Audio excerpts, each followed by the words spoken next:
Hi everyone, welcome back to my channel. Today I wanted to share some Biblio-Thoughts with you on books that I recently read, starting with The Crooked Kingdom by Leigh Bardugo. Just in case you aren't aware, Crooked Kingdom is basically part of the duology with Six of Crows as the first book. And I do have a blog on Six of Crows where I share my thoughts on it and it's completely spoiler free. If you haven't yet started with this duology and you're looking forward to, which I highly recommend that you should, do go check out the blog because I have necessary or enough information for you to get started. Honestly, this duology is it's perfect. It's nothing less than perfect. Although I have mentioned in my blog that Six of Crows does require a couple of chapters for you to get comfortable with the scenario and just, get you familiar with what's actually happening. So first few chapters or maybe first few pages aren't that fast paced, but once you're into the story, it's a complete roller coaster, something a kind of roller coaster I actually enjoy. Crooked Kingdom, on the other hand, actually is it just Leigh Bardugo does not waste any time in this book. The first chapter and the action just begins. And right when I used to think that, oh, maybe this is what it's going to happen, I turned the page and there would be a ton of events. So this book has been, it was just really unpredictable and I loved the twist, completely loved the twist. And everything just makes sense. Everything. It doesn't feel exaggerated. It's a completely different universe. It's a completely different world, and it's this amazing place. But nothing feels like it's exaggerated. Nothing feels out of place. Everything makes sense. I love how she's built this world, and I love the characters. I love the backgrounds to each of them, and I am so happy that Violin, who's one of the characters, got his own part in this book because in Six of Crows he's not his perspective is not very clearly given. So I am really happy that he had a lot of perspective in this book, and it was just beautiful. All the characters, despite their flaws, I think especially with their flaws, I'm just in love with all of them.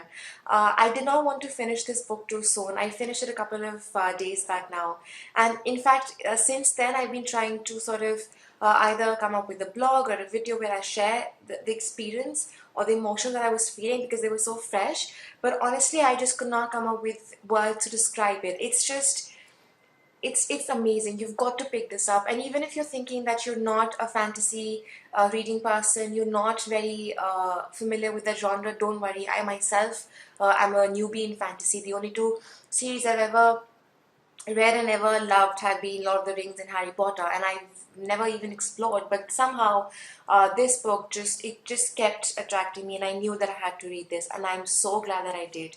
So as I was saying, I finished this book a couple of days back. And honestly, I was not ready to finish this book so soon. I was not ready to leave this world. I was not ready to say bye to the characters. Everything felt so real and everything is so beautifully written. The writing style is amazing. The complete storyline is amazing. I'm amazed how every tiny detail in this book actually has a background. And everything is so easily explained. It's just amazing what she's done in this duology. I think it's nothing less than perfect. You've got to pick it up. I rated both these books 5 out of 5 stars on Goodreads, and they definitely are making to my all-time favorites shelves. I think it's an amazing duology, and the best part is the diversity in the characters. She's gotten such diverse characters into these stories, and they all just meet and they get well with each other, and it's great. There's diversity in terms of ethnicity and race, and she's also spoken about such sensitive topics like slavery, addiction, prostitution, and so much more. And nothing is offensive. Everything just makes sense. And even if there are so many flaws mentioned for each of these characters, their backgrounds will just make you fall in love with them. I loved each and every one of them. It's just an amazing series. You've got to pick it up. I don't have enough words to explain. I can just keep saying how amazing it is with just 3 4 words for an hour. So yeah, you've got to pick it up. So the next one that I finished recently is Frankenstein Memory, Shelly. I think, like many of you, I myself have known the basic storyline of Frankenstein through various retellings and movie adaptations, but I was always very curious to know what the actual original story was. So I'm glad that I was able to borrow this book from my friend, and I think what sort of made it easier for me to go through this and finish this book was that I did not rush into it. I took it very slow. I let it have its time because honestly, it's a very intense book. It's not a very happy book. It doesn't start on a very happy note and it doesn't end on a very happy note. So it's really, really intense in between. And had I thought that, that it's better if I rush into it, just finish it, I would not have been able to pick it up and read another chapter. And I would not have been able to finish this book. But I'm glad that I did. And I think I read it over a span of 2 weeks, I think. And it's a really cool story. Also, when I was sort of giving my reading updates on Instagram and Twitter, some of you wanted to know my perspective and the basic line of the story because you do get summary available online, but I got a few messages asking for what I actually thought about this book and how do I compare it with what I've seen as a child or some movie adaptation, something like that. So I will have that blog up, and whenever I do, I will link it over here in this video. I'm not sure when can I do that because I have a couple of books that I need to read and send in my review. But I'm definitely very excited to sort of do more research on this and just watch a couple of adaptations and bring that blog for you. So I will definitely do that and I will let you know when that's up, and I will also link it to this video. So yeah, I do suggest that you pick this up. It's a really deep story. There's this basic storyline, and then there's a deeper version to it if you actually spend time and read this book in a slower pace. So yeah, it's definitely intense. It's a very, very intense book, but I will have more about it on my blog, so do stay tuned for that, and I will let you know when it's up. Now, the last one that I've read recently is Simon versus the Homo Sapiens Agenda by Becky Albertalli, and it's such a beautiful book. I am so glad that I picked this up. I'm really lucky to have read a really bunch of awesome books this month, and this basically is centered around this teenage boy who is gay, but he hasn't really told anybody in his family, neither do his childhood best friends know about it. The only person who knows about him is Blue, who's his pen friend. And they've been talking to each other for a while via emails, but they don't really know who they actually are. So they've hidden their identities from each other, but they know the deepest, most intimate secrets about each other. And both of them sort of start to fall for each other actually, but they've never met. They know that they're in the same school, but they never really met, or they think they've never really met.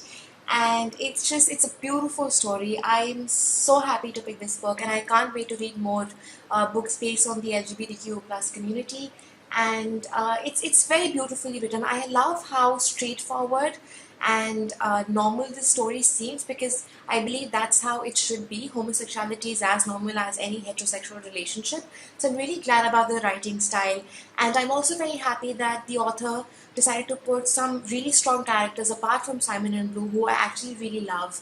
For example, Simon's friends are just great. They're all teenagers and they're not in their maturity level of how teenagers usually react to situations, but they've been so mature about situations. They stand up for themselves, they stand up for Simon, and it's a beautiful bond that Becky Albertalli has been able to portray through these friendships. And also, I'm so happy that she did not go for a family who's rigid or who doesn't accept things easily. Instead, she went for a very open-minded, very accepting, very understanding family. The parents are just amazing. I think this family is a perfect example of good parenting, because not just Simon, but his sisters are also very sorted and they're very mature.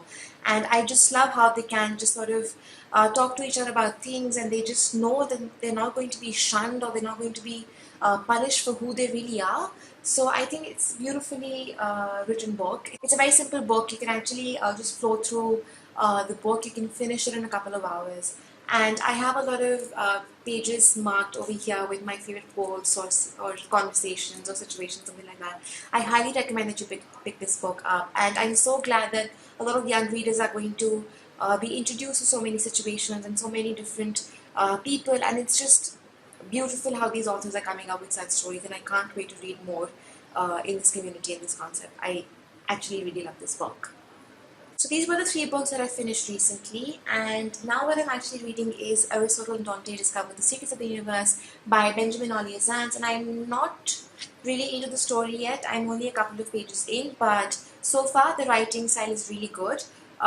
the characters have met each other, but the story is yet to begin. So I'm really enjoying where it is. I'm also reading an ebook by the name Deadly Lies, which I actually received for a review. I have an ebook for that. So I'm more into that book than Aristotle right now, because I was craving for a very good murder mystery, and I think that's going to sort of satisfy my crave, because right now, so far, wherever I've reached, it's pretty cool. It's pretty fast paced. I like the thrill of it. And yeah, so more on that and more on this when I'm done reading. I will also have my September wrap-up video pretty soon. I'm just a little busy these days, so I was not able to make this video sooner. And also I'll have my October TBR sorted and uploaded pretty soon. I think I will be participating in the Spookathon, Readathon, and I will link all the important details so that just in case you're interested in participating yourself, I will have all the links down below, so go check that out. I'm yet to decide my TBR according to the challenges that Spookathon brings, but I think I'm going to do it. I'm pretty excited about that, so we'll see how that goes. So stay tuned for a couple of more blogs and a couple of more vlogs coming up. And do let me know if you've read these books, if any of these have been your favorites, if you're looking forward to reading these, if they are in your TBR, if you want to discuss a book. I would love to have a book chat. I always enjoy a good bookish conversation. And so yeah, that's it for today. Thank you for watching, and I'll see you in my next one. Bye!